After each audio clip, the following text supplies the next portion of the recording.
I think one of the best was Boxing Day on 1979.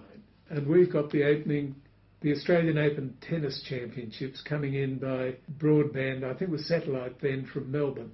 And it was in the early part of the championships, and it was a fairly dreary old television, really. But our operators negotiated a commercial break and at the appropriate time, and then came back to the tennis. To their amazement, they had some instability of picture, and then to their astonishment, the picture stabilised, and they found themselves looking at a hardcore pornographic film.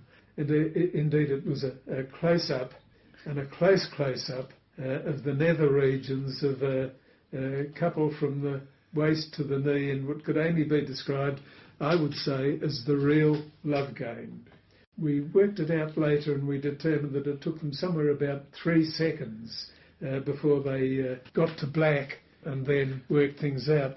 It was actually coming in on satellite, and it continued for 17 seconds, but we got out in about 3 seconds. So it was about 20 seconds in all. It caused quite a furor around Australia because it happened in other places as well, and there was quite a reaction to the whole lot. Our telephone really rang like it hasn't rung before, and the calls were mostly of a humorous nature, as you could imagine, and they fell broadly into a couple of categories. That beats the tennis was the best one, of the first one, of course, and the other one was, unfortunately, I missed the good parts, could you play it again? And the other one was, is it safe yet to let the kids come back in the room? Chief Executive Max Bostock finally went down and spoke personally to Johnson, the operator, and said to him, really, just how long do you reckon we had it on?